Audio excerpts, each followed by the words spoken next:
Is this it with us? Jeremy.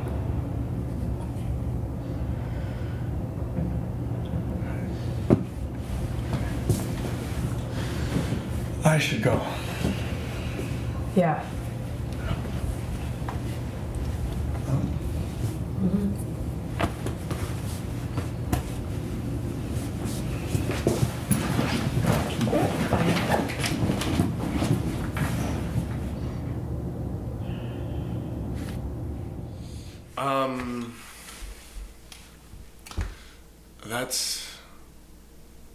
That's an interesting question, and I always try and think of a easier way to say it, but I guess the best way to say it is that I've really never seen another. I mean, it's always been film. It's always been some sort of medium to express myself, and acting right now just happens to be like my highest priority.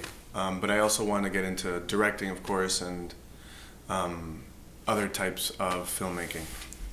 Well, one person that I really I'm really inspired by is Philip Seymour Hoffman, because I think his ability to step away from the actual fact of trying to be a leading man, or even trying to be like a character actor, and just being, and just his like natural truth is so powerful that it's amazing to watch. Is something amazing. Who else? I mean, there's so many people. I mean, Brando, Dean, all these greats, Kim Stanley, who really brought acting to a different level. I was thinking actually right now, I was talking to Josh, asking if we would hang out with our characters. And I don't think Jeremy would be someone I would hang out with, just because I feel he's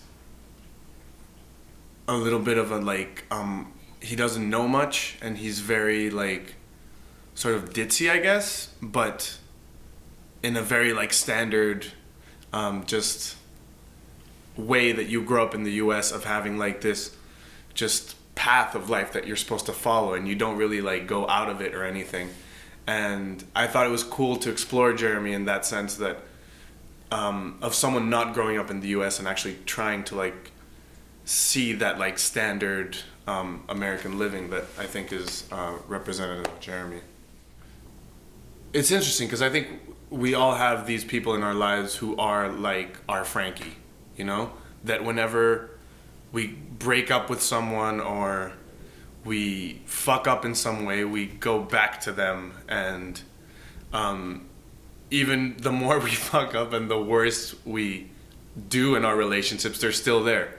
And I think it's also on the flip side that there's always that person that you know you can count on. I mean, and that person who can count on you as well. So it's interesting how that friendship works. A lot of people were like, that like see it, think like, hey, Frankie and Jeremy, do they end up together? And I mean, it's open, but usually that's not the case with friends. It's just friends, and that's what it comes down to. Like, it's just a good friendship. I think I did bring like a big part of myself. It's just a part that I guess I don't like hanging. I mean, I don't like of myself in a way. But yeah, certainly like there are a lot of things that it's just like the literal reality of it, like smoking weed and all those things that are just, I mean, it's hard not to like say like, oh, maybe like I'd smoke a joint with this guy and maybe like pick his brain, you know? Like someone who's never smoked before, and it's I don't know, it's I guess just a very strange side of me. Like, well, I first met Tom and Jillian and Jeff at a Starbucks in Union Square, and they just told me, we're making a film. It's like no budget film, but I mean, we wanted to see Jeff was very like inclined to like being like, yeah, you look like the character or whatever.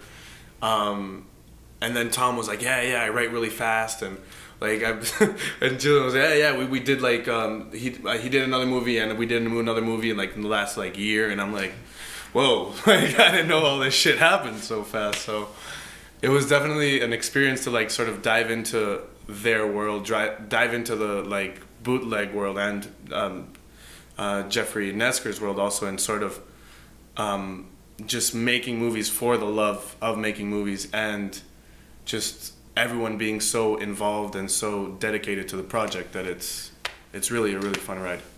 I mean, honestly, I mean, I studied 4 years of film production without actually acting in much of the stuff. I was more on behind camera doing stuff, and when I got into acting, it felt like I left all that behind, and it sort of was, I mean, you obviously have to know like what the angles are, what the shots are, what your frame is and everything, but you don't get to like actually pitch in anything. You don't get to say like, oh, that's really sick shot, like, oh, maybe like what if we try filming this, or, and it's cool working with the small crew because every voice is heard and every sort of idea is sort of shot, I guess. Well, not every idea is shot, but every idea at least is received, and then if it's good, you shoot it, and if not, you don't. But it's still like a good collective process. I mean, I feel it doesn't make that much of a difference whether like towards your performance, whether you're paid or not. I think your performance can be very, very bad even if you get paid millions of dollars, and it can be brilliant if you get paid for free. So once you get that out of your head, you stop acting with the idea that this is actually going to be something monetary for you, and just acting out of yourself and out of the project and to complete like some vision.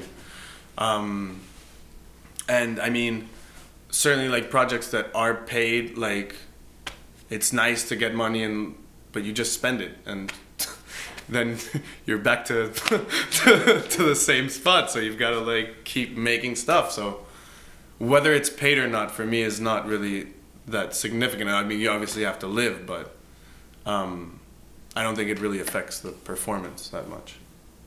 I think it was really fun because the last projects before this were very, very like emotionally deep and sort of very life and death stuff going on. And before that, actually, I did a lot of comedy stuff. So being able to find a balance in this film was awesome, because you had like just like in life, that you have like good moments, you have bad moments, you have funny moments, you have shitty moments.